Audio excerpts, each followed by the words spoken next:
como puedo ser el chico bueno, puedo ser el chico malo al mismo tiempo, ¿no? Entonces mi padre nos decía, no digan que yo soy luchador, ¿no? O sea, ustedes cuando estén en la escuela que les pregunten qué es lo que hace su papá, díganle que es maestro de educación física o cualquier otra. Estás en el ring y se te enchina la piel, que empieza a gritar la gente, esto es lucha, y aplaudir y se vuelven locos. El día de hoy tenemos la oportunidad de poder conocer un arte en movimiento. Directamente desde la lucha libre desde México, de familia de luchadores, Dos Caras nos presenta cómo es vivir a través de su profesión. Nos hizo reflexionar también de cómo es vivir a través del arte en movimiento y que finalmente esto también resulta como un lenguaje universal, el cual le permite también poder transmitirlo, compartir e inspirar desde los niños, adultos y nuevas generaciones. Así que el día de hoy vamos a ver y descubrir quién es a fondo la persona que está detrás de esta máscara, Dos Caras.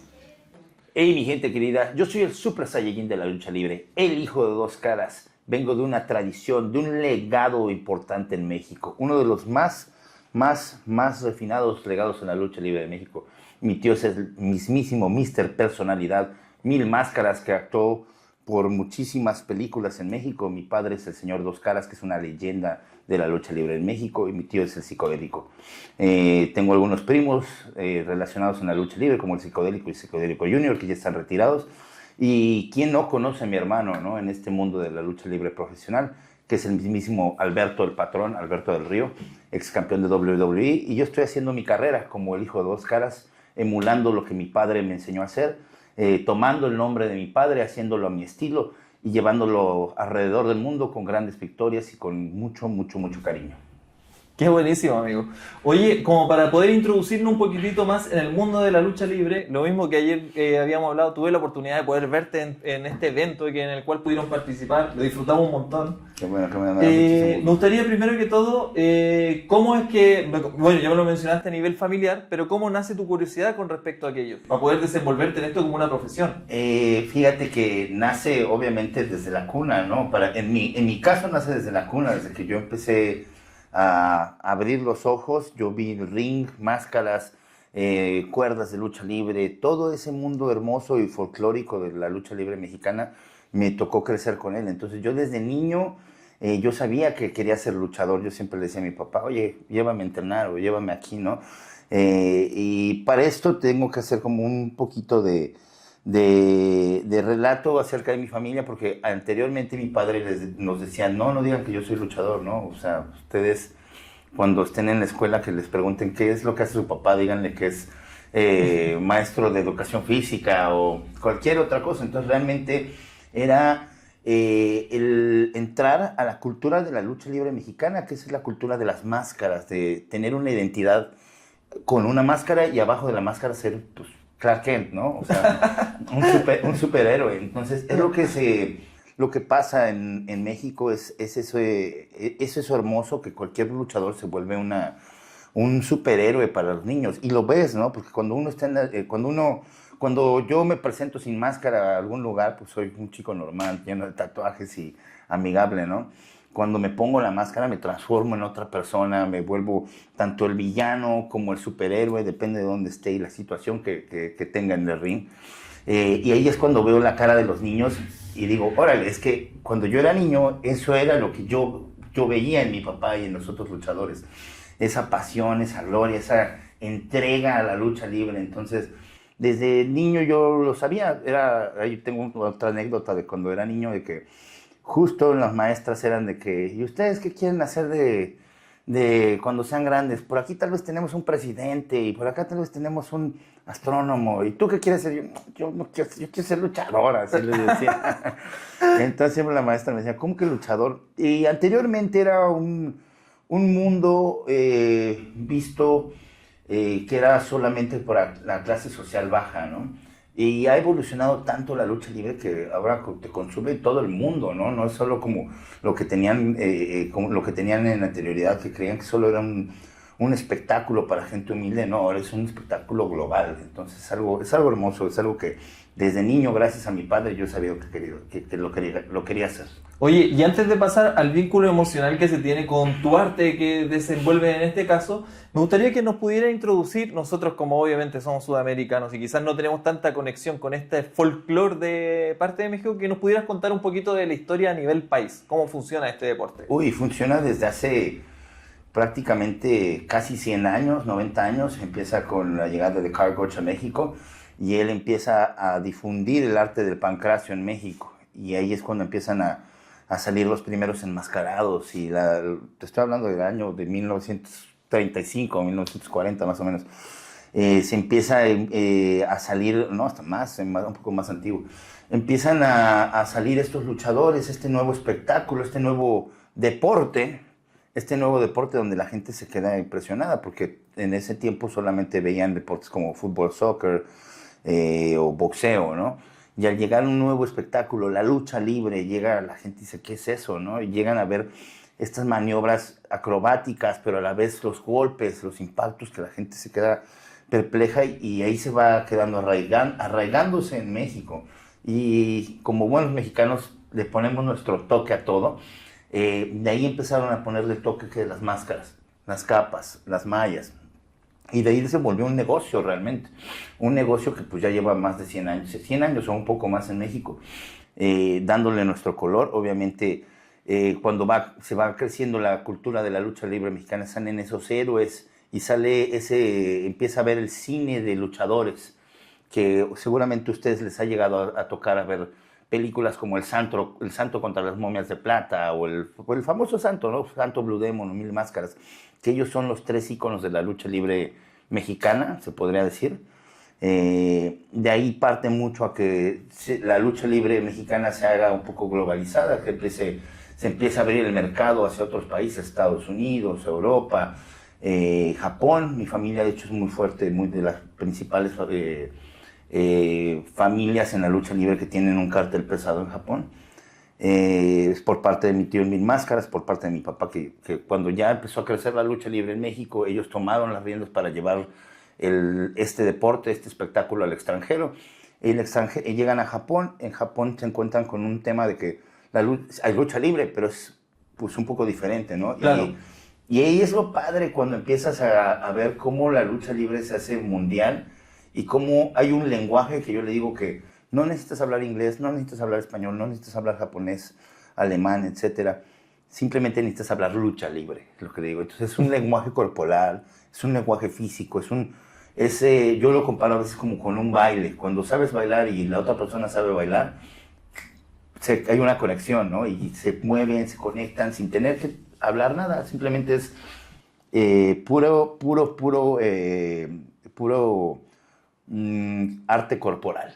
Oye, y en este sentido, como para los más escépticos con poder comprender este arte, que yo lo veo directamente como un deporte, ¿qué es lo que hay detrás? En el sentido de que mucha gente piensa en su ignorancia, que es como parte de un libreto, pero también es un deporte. También tú eres una persona que está súper entrenada, tus compañeros podemos ver de que todos físicamente se preparan para hacer esta actividad. Entonces, ¿cómo podríamos acercar el real conocimiento a las personas? Claro, mira, esto es como te lo mencioné, es un deporte espectáculo. Entonces, llega un momento en donde no es como el boxeo, que pues solamente tienen combates durante cada 3 meses, cada 6 meses, ¿no? Es muy diferente porque la lucha libre puedes luchar todos los días. En el caso de México hay lucha de lunes a domingo, ¿no? Así es de ley. Y en todos los lugares de México, o sea, vas acá, funciona el lunes, vas a Acapulco y funciona el miércoles, o sea, realmente es un país que tiene muy, muy metido la cultura libre, la cultura de la lucha libre mexicana.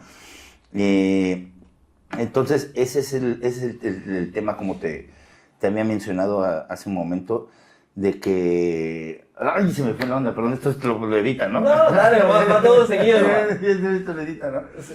De lo que te decía, ay, hace un momento te lo decía, se me fue la onda. No, lo que tiene que ver como cómo nosotros vemos esto, como que quizás está como medio guionizado, es todo fluido. Ya, ese tema es como te mencionaba hace un momento, o sea, es el fluir con alguien que lo sabe hacer, ¿no? Claro, hay muchas veces que se ve con mucho guión o hasta un cierto aspecto un poco falso. Son gente que va empezando o gente que cree que esa es la forma de luchar, pero realmente la forma de luchar verdadera, cuando vas alrededor del mundo, tú no hablas el mismo idioma, entonces simplemente es dejarse llevar con los sentimientos y dejar fluir. Claro, todo el mundo se prepara desde un principio para saber caer, saber volar, etcétera, etcétera, pero al final del día lo que te demuestra que eres un buen luchador o que puedes llegar lejos es que te puedes parar en cualquier lugar y sin tener que hablar ni una palabra, sacas una lucha, ¿me entiendes? O sea, es encontrar a alguien igual de preparado que tú o más y dejarte guiar o que él te deje guiar o entre los dos crear algo maravilloso y hacer algo... Finalmente es un lenguaje que es lo que Exactamente. Bueno, yo tomo la lucha como una analogía, pero también sucede en muchas otras actividades también. Sí, claro. Está Mira, buenísimo. se le agregó, obviamente, para agregar un poco más de drama, se empezó a agregar...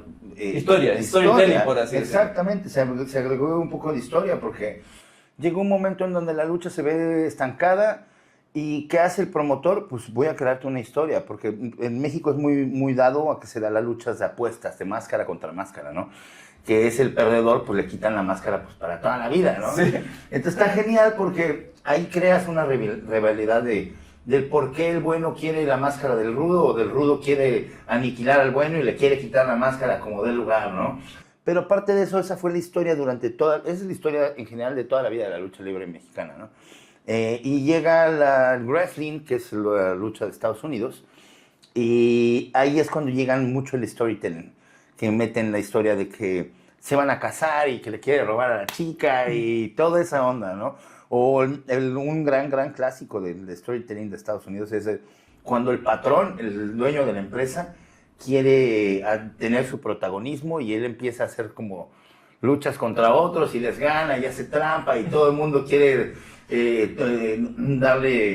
quiere golpear al patrón, pero pues él es intocable hasta que llega el antihéroe a romper el esquema y darle en... Claro, como todo finalmente, que todos vivimos de contrastes, como lo bueno contra lo malo, y finalmente aquí también hay como parte de ello que nosotros lo podemos presenciar y también lo podemos disfrutar a la vez. Exactamente. Oye, y en este sentido, primero que todo, antes de pasar a la parte un poquito más emocional, me gustaría que tú nos pudieras vincular que, si bien es cierto, este es tu arte, en este espacio nosotros nos juntamos a conversar de arte propiamente tal. ¿Cómo es posible vincular este como mundo tan de nicho que aquí es más pequeño como para poder vivir de él?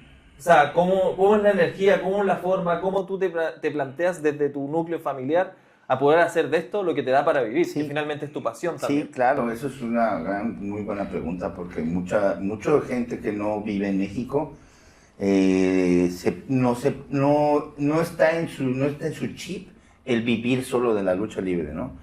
Y es algo que sí pasa mucho en México por lo mismo que es tan grande y tiene tanta la afluencia de lucha libre que hay funciones en todas partes. Entonces, por ese caso en México sí puedes vivir de la lucha libre porque puedes luchar todos los días o puedes tener un buen sueldo de la lucha libre y trabajar 4 o 3 días, pero aún así te tienes que estar preparando que vete al gimnasio, vete a practicar lucha libre, tienes que ir a hacer meet and greets o firmas de autógrafo, etcétera. Realmente ese es algo parte de la cultura mexicana que sí puedes llegar a vivir de la lucha libre. También tienes que picar piedra, ¿no? Tienes que realmente posicionarte en el arte de la lucha libre a un nivel que la gente te pida, ¿no? Y es ahí cuando tú ya puedes vivir de la lucha libre. Claro, y lo otro también que yo noté mucho también en tu trabajo es que tú tienes un fuerte auge también en redes sociales, entonces este mismo tipo de cosas nos pueden potenciar para poder darnos a conocer. Claro, exactamente. Ahorita es lo que llegó hace 10, 15 años, la fuerza de las redes sociales, ¿no? Entonces, cuando yo empecé a trabajar, cuando debuté, era algo que me marcaban mucho porque era como, no los inicios de las redes sociales, pero ya estaba con bastante exposición ese tema. Y entonces en la empresa donde yo trabajaba me decían, no, es que tienen que postear diario, tienen que subir contenido, nos exigían subir contenido. Entonces, cuando yo termino mi etapa con esa empresa, entiendo cómo es manejarse en redes sociales y que tienes que ser constante, dar contenido. Y eso que a mí realmente yo tengo un tema con exponer y dar tanto contenido, pero al final del día es algo que comparto, me gusta compartir historias, entonces he entendido mucho cómo entra en juego el tema de las redes sociales para darte a conocer mundialmente. En México pasa algo muy chistoso de que no necesitas tanto las redes sociales para jalar gente un cartel. En México la gente está muy acostumbrada a que vayan y les den el volante. ¿Sí? O ver el póster pegado o una barda pintada con los nombres de los luchadores, ¿no? Es muy, muy, muy acostumbrado. Mira qué loco, siendo que México es mucho más gigante Sí. que esta localidad, no sé, tomando sí, de sí. referencia a Chile también. Sí, o sea, y van y también hacen perifoneo, o sea, un cochecito va con una bocina y va anunciando que va a haber lucha libre en tal lugar. Es algo que cuando yo me encuentro con promotores y me dicen que tuvieron una entrada decente o bien, ¿no? Pero no tuvieron el lleno que querían. Y les digo, pues es que no hiciste publicidad. Me dicen, sí, hice redes sociales. Digo, no, es que México está acostumbrado a que necesitan ver la barda ahí, necesitan ver el póster acá.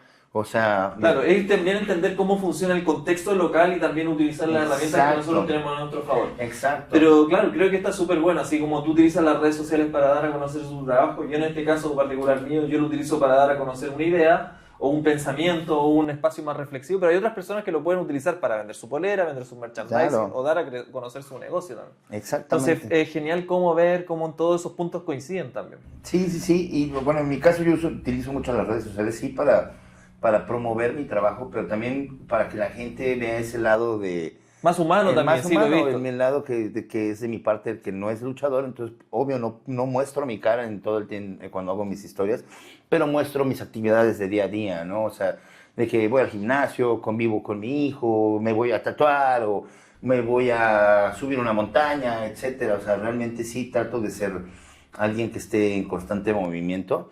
Y por ende lo termino compartiendo, ¿no? En realidad creo que lo terminé compartiendo porque me quedé mucho con esa idea de comparte comparte contenido para tener Sí, obviamente claro, más aunque sea una instancia digital, aún así, queramos o no, genera una cercanía que es bastante importante también. Exactamente. Oye, y aquí en este punto también me gustaría tocar como la parte más emocional de lo que es la lucha. Desde chico yo también fui siempre muy fanático de la lucha libre, era fanático de la WWE, quizás que lo eran un poquito más antiguo como Manga y el Undertaker, que eran como la época más clásica, más dorada, donde tenía mucha difusión y era como más, siempre mucho más gringo, pero conocer esta cultura en este caso contigo también es fascinante, para mí me reconecta un poquito con ellos. Gracias. Podemos ver la preparación que tienen cada una de las personas que participaban en el evento, entonces estaba súper genial. Pero también la cosa que más me quedé del evento de haber podido asistir ayer era la cantidad de niños felices con poder verlo a ustedes. Entonces me gustaría porque eso es una forma de inspirar igual también, entonces me gustaría que tú nos pudieras comentar ¿cuál es tu sensación al poder inspirar a los más pequeños desde el deporte, desde la actividad de poder empoderarse, desde poder ser un superhéroe?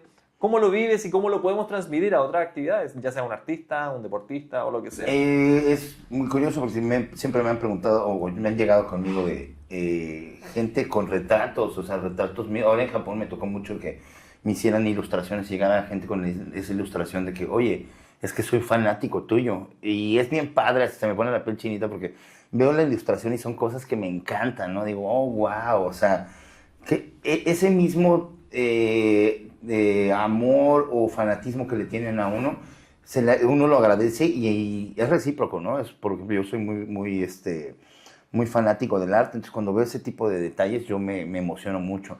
O al igual cuando se te acerca un niño con tu máscara para firmártela y te dice, eres mi ídolo, es algo bien bonito, es algo bien padre. O hasta también cuando la señora, porque me tocan señoras que llegan y me dicen, te odio, maldito perro, ¿no?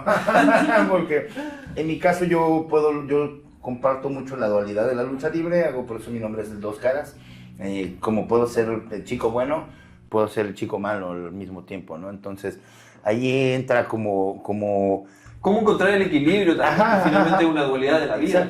Exactamente. Entonces me encuentro con esos momentos donde, ok, ahora voy a ser simplemente un chico bueno, el técnico, ¿no? Y ahora voy a ser el rudo. Entonces es esa dualidad de ser también, cuando soy rudo soy un poquito más de antihéroe, entonces a la gente le agrada, conecto con los niños, los inspiro, porque de hecho pues llegan y, oye, ¿cómo puedo ser como tú? ¿Cómo puedo llegar a ser luchador? Ahí uno les da una guía de, mira, para ser luchador tienes que prepararte primero haciendo lucha olímpica, lucha estilo olímpica o algún estilo de arte de combate. De ahí te redireccionas con una persona que te da que sea tu maestro de lucha libre profesional. Y de ahí poco a poco se van dando las cosas, ¿no? Te vas acomodando en funciones, te vas creciendo de tu cuerpo, o sea, son un conjunto de muchísimas cosas para llegar a ese momento donde ya te puedes subir con la máscara y la capa, ¿no? No. Y es muy padre inspirar a niños, inspirar tanto a señores, hasta inspirar a las señoras que me quieren dar un paraguaso, es padre hacer que reaccionen de esa manera. Entonces, claro, finalmente cuando tú hablas de reacciones, como que también tengan la posibilidad de poder sentir. Sí, claro, y es que esa es la parte padre de mi trabajo, es lo que me gusta cuando les genero un sentimiento. Para mí eso es el arte, generar un sentimiento. Entonces, cuando les genero ese odio, esa alegría, o cuando simplemente estoy en el piso después de recibir un buen azotón y que la gente empieza a apoyarme, a corearme, o decir sí se puede, es una emoción bien padre, es algo eléctrico, digo yo. Es cuando estás en el ring y se te enchina la piel, que empieza a gritar la gente, esto es lucha, y aplaudir, y se vuelven locos. Es algo muy padre. Yo digo que es eléctrico, pero es algo que no tengo palabras para describirlo realmente. Oye, y aquí más o menos una de las últimas preguntas que me gustaría poder realizarte. Nosotros, en nuestra calidad de artista, te voy a involucrar dentro del mismo saco, a pesar de que sé que eres un deportista y un luchador y todo, pero también considero que lo tuyo es un arte por todo lo que me mencionaste recién, de que finalmente es poder provocar una emoción. Gracias.